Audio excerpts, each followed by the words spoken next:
ಇವತ್ತಿನ ದಿನ ಕೇಂದ್ರ ಸರ್ಕಾರದ ಆದೇಶದ ಮೇರೆಗೆ ನಮ್ಮ ಪ್ರಾಥಮಿಕ ಆರೋಗ್ಯ ಕೇಂದ್ರ ಅರ್ಜುನ ವ್ಯಾಪ್ತಿಯ ಬಸವಾಡ ಗ್ರಾಮದಾಗ ಮಲೇರಿಯಾ, ಡೆಂಗಿ, ಚಿಕನ್ ಗುನ್ಯಾ ಇದರ ಬಗ್ಗೆ ಸ್ವಲ್ಪ ಮಾಹಿತಿ ಕೊಡಬೇಕಾಗೈತಿ. ಯಾಕಂದ್ರೆ ಈಗ ಸೀಸನ್ ಸ್ಟಾರ್ಟ್ ಆದ್ರಿ. ಇಷ್ಟು ದಿವಸ ಎಲ್ಲರೂ ನೀವು ಹೊರಗೆ ಕೂತಲ್ಲಿ ಬಸ್ಸಾಗ್ರಿ. ಈಗ ಅಡ್ಮಣಿ ಸ್ಟಾರ್ಟ್ ಆಗ್ಯಾವ ಎಲ್ಲ ಕಡೆ ಸ್ಟಾರ್ಟ್ ಆಗ್ಯಾರ. ಈಗ ಹವಾಮಾನ ಇಲಾಖೆದಾಗ ಹೆಂಗಾರಿ ಜೂನ್ 8ರಿಂದ ಮುಂಗಾರು ಮಳೆ ಚಾಲು. ಇದೆಲ್ಲ ನೀವು ಬಿತ್ತಾದಾಗ ಬಿಸಿ ಆಗಾರ, ಮಳೆ ಆಗೋದ, ನೀರೆಲ್ಲ ಕಡೆ ನಿಲ್ಲೋದಲ್ಲ.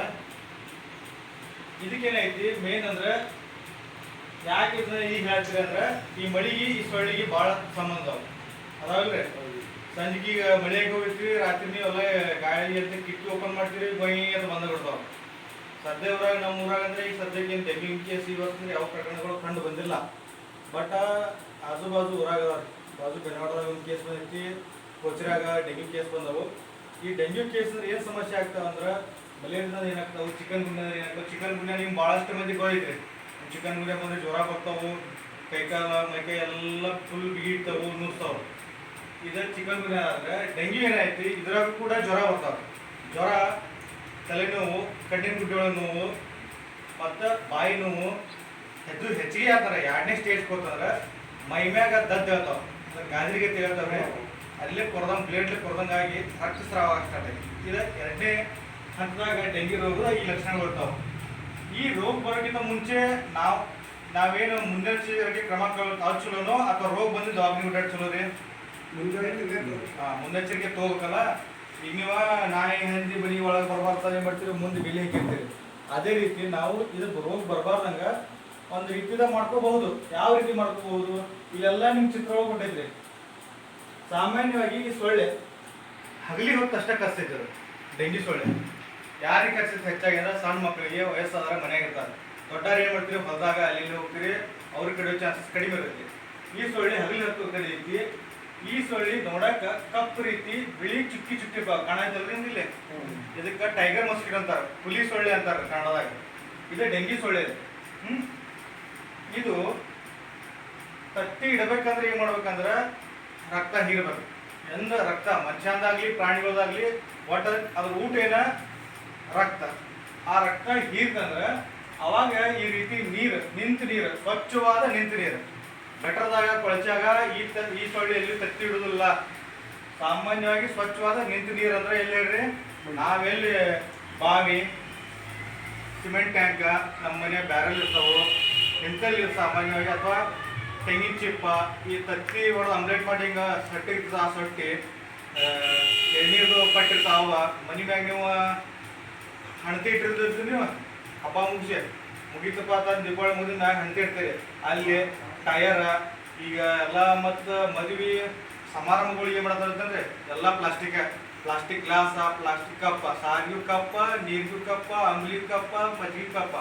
ಒಬ್ಬ ಮನುಷ್ಯ 3-4 ಕಪ್ ಗ್ಲಾಸ್ ಯೂಸ್ ಮಾಡ್ತಾ ಹೋಗಿತ್ತ, ಅವ್ನು ಹಂಗೆ ಹೋಗಿ ಬಿಡ್ತಾರೆ. ಅವೇನು ಕೊಡಿದಿಲ್ಲ ಏನಿಲ್ಲ. ಅದರೊಳಗೆ ಮಳೆ ನೀರು ಬಂದೈತಿ, ನೀರು ಸ್ಟಾಕ್ ಐತಿ, ಸ್ವಚ್ಛ ಇರ್ತಾವ, ಮ್ಯಾಗಿನ ತಿಳಿದಿರ್ತಾವ.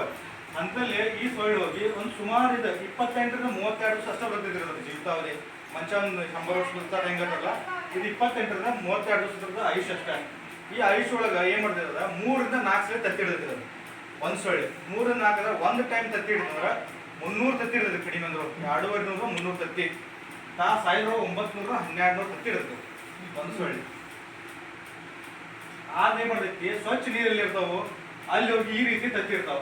ಆ ತತ್ತಿ ನೋಡಕ್ ನಿಮ್ಗೆ ಅಕ್ಕಿ ಕಾಳು ರೀತಿ ಕಾಣ್ತಾವ ನೋಡಿ. ಇವಾಗ ಬರೀ ಕಣ್ಣಿನ ಕಾಣೋದಿಲ್ಲ ನೀರಾಗಿಟ್ಟಾಗ.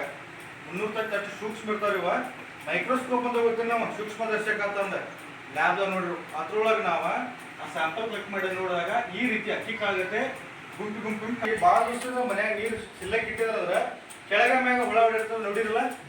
ನೋಡಿರಲ್ಲ ನೀವೇನ್ ತಿಳ್ತೀನ ಪಂಚಾಯತ್ ಹುಳ ಹಾಕಿದ್ ನೀರು ಅಂತಾರಿಲ್ಲ ಅಂತಿರಿಲ್ರಿ. ಆಕ್ಚುಲಿ ಪಂಚಾಯತ್ ಬಿಟ್ಟಿರಲ್ಲ, ಅವ್ರ ಪೌಡರ್ ಹಾಕಿ ಸ್ವಚ್ಛ ಮಾಡಿ ಬಿಟ್ಟಿರ್ತಾರೋ. ನೀರು ಭಾಳ ಸ್ಟಾಕ್ ಆದ್ರೆ ದಂಡಾಕಿ ಹೊಡೆದು ಈ ಮರಿ ಐತಿ. ಈ ಮರಿನ ಎಲ್ಲಾ ನೀರಾಗಿ ನಾವು ಬಾಲುಳ ಅನ್ಸೋದಕ್ಕೆ ಅಂತಾರಿಲ್ರಿ. ಬಾಲುಳ ಅಲ್ಲ, ಸೊಳ್ಳಿ ಮರಿನ ಇದು. ಸೊಳ್ಳಿ ಮರಿ ಇದು 3 ದಿವಸ ಏನೈತ್ರಿ, ತಲೆ ದೊಡ್ಡದಾಗಿ ಈ ರೀತಿ ಐತಿ. ಇದು ಅನ್ಸರಿ. ಇದು ಮತ್ತೆ 3ನೇ ದಿವಸ ಏನಾಯ್ತ್ರಿ, ಹಿಂಗೆ ಸೊಳ್ಳಿ ಮರಿ ರೆಡಿ ಆಯ್ತು. ಈ ರೆಡಿ ಆದ ಒಳಗೆ ಏನ್ ಬೇಕ್ರಿ, ಊಟ ಬೇಕು. ಊಟ ಬೇಕಾದ್ರೆ ಏನೈತಿ, ಸಾಮಾನ್ಯ ಸರಿ ವ್ಯಾಸ ಪ್ರಾಣಿಗಳು ಇರ್ತಾವಲ್ಲ, ಅವ್ರು ಹೋಗಿ ಕರ್ಸಿದ್ವಿ. ಅದು ಎಮ್ಮೆ ಆಗಿರ್ಬೋದು, ನಾಯಿ, ಕುರಿ, ದನ, ಬೆಕ್ಕು ಅಥವಾ ಮನುಷ್ಯ ಆಗಲಿ. ಸಾಮಾನ್ಯವಾಗಿ ಡೆಂಗಿ, ಮಲೇರಿಯಾ, ಚಿಕನ್ ಗುನ್ಯಾ ರೋಗಗಳು ಏನಿದಾವಲ್ಲ ಇವು ಪ್ರಾಣಿಗಳಿಗೆ ಬರೋಲ್ಲ, ಮನುಷ್ಯರಿಗೆ ಮಾತ್ರ ಬರ್ತಾವ. ಸುಮಾರು 5 ವರ್ಷದಿಂದ ಇದೊಂದು ಮಲೇರಿಯಾ ಪ್ರಕರಣ ಕಂಡು ಬಂದಿತ್ತು ನಮ್ಮ ಬಸ್ತಾರೊಳಗೆ ಅಲ್ರಿ. ಇಲ್ಲೇ ಅದಾರ ಅವ್ರು ಹೇಳ್ಬೇಕ. ಈ ಮಲೇರಿಯಾ ನಮ್ಮ ಬಸ್ತಾರದಾಗ ಆ್ಯಕ್ಚುಲಿ ಇಲ್ಲ ರೋಗ ಇದೆ.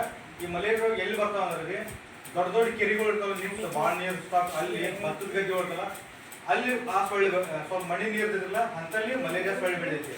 ಡೆಂಗಿ ಸೊಳ್ಳೆ ಅಂತ ಸ್ವಚ್ಛ ನೀರೊಳಗೆ ಬೆಳೆದೈತಿ. ಈ ಚಿಕನ್ ಗುನ್ಯಾನು ಅಲ್ಲೇ ಸ್ವಚ್ಛ ನೀರಾಗಿ ಬೆಳೆದೈತಿ. ಇದು ಈ ಚಿಕನ್ ಗುನ್ಯಾದಿಂದ ಜೀವಕ್ಕೆ ಹಾನಿ ಕಡಿಮೆ ಮಾಡುತ್ತೆ. ಬಟ್ ಈ ಮಲೇರಿಯಾ ಡೆಂಗ್ಯೂ ಏನೈತಿರಲ್ಲ ಜೀವಕ್ಕೆ ಹಾನಿ ಭಾಳ ಮಾಡುತ್ತೆ. ಮಲೇರಿಯಾಕ್ಕೆ ಏನೈತಿ ಸರ್ಕಾರಿ ಒಳಗೆ ಮಲೇರಿಯಾ ರೋಗ ಬಂದ್ರೆ 14 ದಿವಸ ಟ್ರೀಟ್ಮೆಂಟ್ ಉಚಿತವಾಗಿ ನಮ್ಮ ಮನೆ ಸಿಗೈತಿ. ನಾವಲ್ಲಿ ಅಲ್ಲೇ ಬ್ಲಡ್ ಟೆಸ್ಟ್ ಮಾಡ್ತೇವೆ ರೀ. 2 ಹನಿ ನಿಮ್ದು ರಕ್ತ ತಗೋತೀವಿ, ಅದ್ರೊಳಗೆ ಬ್ಲಡ್ ಟೆಸ್ಟ್ ಮಾಡ್ತೇವೆ. ಅದ್ರೊಳಗೆ ಪಾಸಿಟಿವ್ ಬಂತಂದ್ರೆ ನಿಮ್ಮ ಕಂಡೀಷನ್ ಮ್ಯಾಗ ಅಲ್ಲೇ ನಿಮ್ಮ ಮನೆಯೊಳಗೆ ಟ್ರೀಟ್ಮೆಂಟ್ ಕೊಡ್ತೇವೆ. ಡೆಂಗ್ಯೂಸ್ ಹಂಗಿಲ್ರಿ. ಈ ಡೆಂಗ್ಯೂ ಏನು ಮಾಡ್ತಿದೆ, ಜ್ವರ ಬರುತ್ತೆ. ಫಸ್ಟಿಗೆ 102, 103 ಡಿಗ್ರಿ ಜ್ವರ ಬರ್ತಾವೆ. ತೀವ್ರ ತಲೆನೋವು, ಮೈಕೈ ನೋವು, ಬಾಯೆಲ್ಲ ನೋವಾಗೋದು. ಮತ್ತು ನಮ್ದು ದೇಹದಾಗ ರಕ್ತ ಒಳಗೆ 3 ನಮೂನೆ ಇದೆ. ಅದ್ರೊಳಗೆ 3 ಕಣಗಳು ಬಿಳಿ ರಕ್ತ ಕಣ, ಕೆಂಪು ರಕ್ತ ಕಣ, ಕಿರುತಟ್ಟೆಗಳು ಅಂತಾರ ಕನ್ನಡದಾಗ. ಇಂಗ್ಲೀಷ್ ಒಳಗೆ ಪ್ಲೇಟ್ಲೆಟ್ಸ್ ಅಂತಾರ. ಪ್ಲೇಟ್ಲೆಟ್ಸ್ ಕೇಳಿರಲ್ಲ ನೀವು. ಯಾರೇ ಡೆಂಗ್ಯೂ ಎಲ್ಲ ಅಡ್ಮಿಟ್ ಆದಾಗ ಇಲ್ಲ ರಕ್ತ ಹಾಕತ್ತಾರೋ, ರಕ್ತ ಕಡಿಮೆ ಆಗೈತಿ ಅಂತ ಕೇಳಿರ್ಬೋದು ನೀವಲ್ಲ. ಅದೇನು ಡೆಂಗ್ಯೂ ವೈರಸ್ ಇರಲ್ಲ ಮಾನವ ದೇಹದಾಗ ಹೋಗಿ ಆ ಬಿಳಿ ರಕ್ತ ಕಣಗಳನ್ನ ನಾಶ ಮಾಡ್ಕೋತ ಬರಕ್ಕೆ ಸ್ಟಾರ್ಟ್ ಮಾಡುತ್ತೆ. ಇದಕ್ಕೆ ಮತ್ತೊಂದು ನಿಖರವಾಗಿ ಇಂಥದ ಗುಳಿಗೆ ಔಷಧ ಯಾವುದೇ ಇಲ್ಲ ಡೆಂಗಿ ರೋಗಕ್ಕೆ. ನಾ ಮಲೇರಿಯಾ ಯಾಕಂದ್ರೆ ಅದಕ್ಕೆ ಮಾತ್ರೆಗಳು ಅದಾವೆ. ಅದ ಮಲೇರಿಯಾ ರೋಗದ ಗುಳಿಗೆ. ಈಗ ಕೊರೋನಾ ಬಂದ ಟೈಮ್ದಾಗ ಕೊರೋನಾ ಔಷಧ ಯಾವ್ದಾವ್ರಿ? ಜ್ವರ ಬಂದಾಗ ಜ್ವರ ಮಾಡಿದ್ರು, ಜ್ವರ ಗುಳಿಗೆ ಕೊಟ್ಟರು, ಉಸಿರಾಟ ತೊಂದರೆ ಆದ್ರೆ ಆಕ್ಸಿಜನ್ ಕೊಟ್ಟರಲ್ಲ. ಇದೇ ರೀತಿ ಈ ಡೆಂಗ್ಯೂ ಒಳಗೆ ಈ ಜ್ವರ ಬಂದ್ರೆ ಜ್ವರದ ಗುಳಿಗೆ ಕೊಡಬೇಕಾಯ್ತು. ಪ್ಲೇಟ್ಲೆಟ್ ಕಡಿಮೆ ಆದ್ರೆ ಪ್ಲೇಟ್ಲೆಟ್ ಹಾಕ್ಸ್ಬೇಕಾಯ್ತು. ಈ ಸಾಮಾನ್ಯವಾಗಿ ಸಣ್ಣ ಪುಟ್ಟ ದವಾಖಾನೆಯೊಳಗೆ ಪ್ಲೇಟ್ಲೆಟ್ ಟ್ರಾನ್ಸ್ಫರ್ ಆಗೋಲ್ಲ. ಬ್ಲಡ್ ಬ್ಯಾಂಕ್ ಇಲ್ಲಿ ಇರ್ತಾವಲ್ರ ಅಂತಲ್ಲಿ ಹೋಗಿ ಅಲ್ಲಿದ್ರೆ ನಾವು ಪ್ಲೇಟ್ಲೆಟ್ ನಮ್ಮ ಗ್ರೂಪ್ ಯಾವ್ದು ಮ್ಯಾಚ್ ಆಗಿಲ್ಲ ಅದು ಹಾಕೋದು ಬರೋದು. ನಮ್ಮ ಸಾಮಾನ್ಯವಾಗಿ ಒಬ್ಬ ಮನುಷ್ಯನ ಪ್ಲೇಟ್ಲೆಟ್ ಎಷ್ಟಿರ್ತಂದ್ರೆ 1.5 ಲಕ್ಷದಿಂದ 3.5 ಲಕ್ಷ ತನಕ ಇರ್ತಾವೆ. 1.5 ಲಕ್ಷದಿಂದ ಕಡಿಮೆ ಆಗಬಾರ್ದು. ಸಾಮಾನ್ಯವಾಗಿ 1.5 ಲಕ್ಷ ಜಾಸ್ತಿ ಇರ್ಬೇಕು ಆ ಪ್ಲೇಟ್ಲೆಟ್ ನಮ್ಮ ದೇಹದಾಗ. ಅದು ಕಡಿಮೆ ಬಂದ್ರೆ ಮನುಷ್ಯ ಸಾವು ಸಂಭವಿಸಿದೆ. ಅವಾಗ ಈ ಪ್ಲೇಟ್ಲೆಟ್ ಹಾಕ್ಸ್ಕೋಬೇಕಂದ್ರೆ ನೀವೇನು ಮಾಡಬೇಕು, ದೊಡ್ಡ ಹಾಸ್ಪಿಟ್ಲ್ ಹೋಗ್ಬೇಕು. ಬೆಳಗಾವಿ ಅಂತ ದೊಡ್ಡ ಜಿಲ್ಲಾ ಆಸ್ಪತ್ರೆ.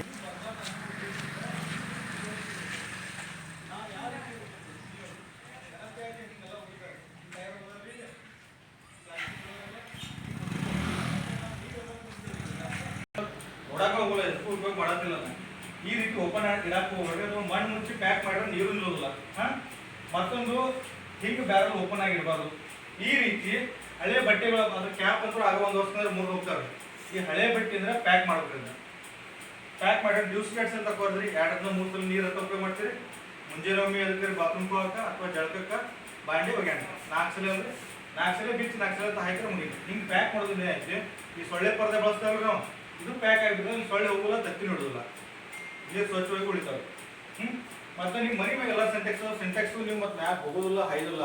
ಅದು ಕೆಲವೊಂದು ಏನಂತಾರೆ ಈ ಅಡ್ಮಳಿಗೆ ಗಾಳಿಗೆ ಹಾಕಿ ಹೋಗಿಬಿಟ್ಟಿರ್ತಾವೆ. ಮತ್ತೆ ಬಿಸಿಲಿಗೆ ಮಿದುವಾಗಿ ಸಿಡಿಬಿಟ್ಟಿರ್ತಾವೆ. ಅವಾಗ ಏನು ಮಾಡ್ರಿ, ಇಂಥವು ಡೂಪ್ಲಿಕೇಟ್ ಸಿಗ್ತಾವೆ. ಇಲ್ಲ ಮ್ಯಾಗ ಒಂದು ಪರ್ಸಿಗೆಲ್ಲ ಅಥವಾ ಏನೋ ಇದೆ ಕಟ್ಟಿಗೆ ಹಲಿಗೆ ಇಟ್ಟ ಅದು ಕಲ್ಲು ಇಟ್ಟರೆ ಪ್ಯಾಕ್ ಆಗಿಬಿಡುತ್ತೆ ಅದು. ಆ ರೀತಿ ಇಟ್ರಿ. ಮತ್ತೆ ಇವು ಟೈರ್ದಾಗ ನೋಡ್ರಿ ಇವೆಲ್ಲ ಹೆಂಗೆ ಹೋಗಿರ್ತಾವೆ. ಇದೊಂದು ತೆಂಗಿನ ಚಿಪ್ ಈ ರೀತಿ ಹೋಗಿಬೇಡ. ತೆಂಗಿನ ಚಿಪ್ ನೀವು ಯೂಸ್ ಮಾಡಿರ್ತಾರೆ ರೋಲ್ಕ, ಅವನ್ನ ಅವರು ಬಿಸಿಲು ಒಣ ಹಾಕ್ತೀರಿ. ಯಾವ ರೀತಿ ಒಣ ಹಾಕ್ಬೇಕ್ರಿ, ಡಬ್ ಹಾಕ್ಬೇಕು. ಅವರು ಡಬ್ ಹಾಕಿ ಒಣಸ್ಬೇಕಾದ್ರು. ಮತ್ತೆ ಎಲ್ಲಾರ ಮನೆ ಫ್ರಿಜ್ ಅದಾವೆ ಭಾಳಷ್ಟು ಮನೆ. ಫ್ರಿಜ್ ಮುಂದಿನ ಭಾಗ ತೆಗಿತೀರಿ, ನಿಮ್ಗೆ ಕೋಲ್ಡ್ ಏನು ಬೇಕು ತಕ್ಕೋತೀರಿ, ಕಾಯಿಲೆ ಏನು ಬೇಕಲ್ಲ ತಕ್ಕೋತೀರಿ, ಅದೆಲ್ಲ ಮಾಡ್ತೀರಿ, ಮುಗಿಯುತ್ತೆ. ಆದ್ರೆ ಹಿಂದಿನ ಮಕ್ಳು ಯಾರು ನೋಡಿರಲ್ಲ. ಮ್ಯಾಗ ಒಂದು ಐಸ್ ಹಾಕಿದ್ ಗೊತ್ತ್ರಿ, ಫುಲ್ ಕೋಲ್ಡ್ ಆಗುತ್ತೆ. ಆ ಐಸ್ ಆಗಿಂದ ಕರೆಂಟ್ ಇದ್ರಿ. ಮತ್ತೆ ಕರೆಂಟ್ ಹೋದಾಗ ಅಥವಾ ನೀವು ಬಂದ್ ಮಾಡಿದಾಗ